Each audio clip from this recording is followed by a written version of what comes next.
গাজীপুরে কাবাট van autorickshaw সংঘর্ষে নিহত বেড়ে ৫। গাজীপুরে মাওনা ও কালিয়াকৈর আঞ্চলিক সড়কের বড়চালা এলাকায় কাবাট ভ্যান ও সিএনজি চালিত অটোরিকশার মুখোমুখি সংঘর্ষে নিহতের সংখ্যা বেড়ে দাঁড়িয়েছে ৫ জনে। শুক্রবার ১৮ জুলাই দুপুরে মাওনা ও কালিয়াকৈর আঞ্চলিক সড়কের কালিয়াকৈর বড়চালা এলাকায় এই দুর্ঘটনা ঘটে। নিহতদের মধ্যে একই পরিবারের ৩ জন রয়েছেন। নিহতরা হলেন বগুড়ার দুনট উপজেলার ঈশ্বরঘাট এলাকার জাহিদুল ইসলাম, তার স্ত্রী নাসরিন আক্তার, ছেলে আবু হুরাইরা, আরেক যাত্রী শফিকুল ইসলাম ও অটোরিকশা চালক মেহেদি।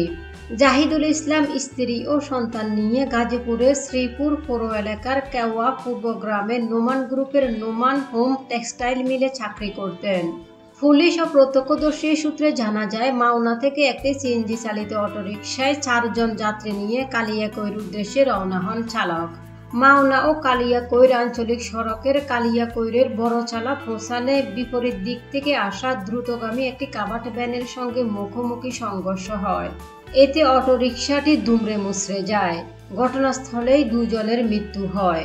গুরুতর আহত এক নারী সহ আরেকজনকে মাওনা চৌরাস্তার একটি হাসপাতালে নেওয়া হলে কর্তব্যরত চিকিৎসক মৃত ঘোষণা করেন। কালিয়াকৈর থানা পুলিশের ভারপ্রাপ্ত কর্মকর্তা ওসি আব্দুল মান্নান জানান, দুর্ঘটনার পরপরই ঘটনাস্থলে বাবা ও এক ছেলে নিহত হন। গুরুতর আহত এক নারীকে কালিয়াকৈর উপজেলা স্বাস্থ্য কমপ্লেক্সে, অপর যাত্রীকে শ্রীপুর উপজেলার মাওনা এলাকার একটি হাসপাতালে ও অটোরিকশা চালককে উদ্ধার করে সাভারের এনাম মেডিকেল কলেজ হাসপাতালে নেওয়া হয়। আহত নারী ও যাত্রীকে হাসপাতালে নেওয়ার পর চিকিৎসক মৃত ঘোষণা করেন। অটোরিকশা চালক সাভারের এনাম মেডিকেল কলেজ হাসপাতালে চিকিৎসাধীন অবস্থায় মৃত্যুবরণ করেন। এই ঘটনায় এখন পর্যন্ত একই পরিবারের ৩ জন সহ ৫ জনের মৃত্যু হয়েছে। তিনি আরও বলেন, ঘাতক কাবাট ভ্যানটি আটক করা হয়েছে।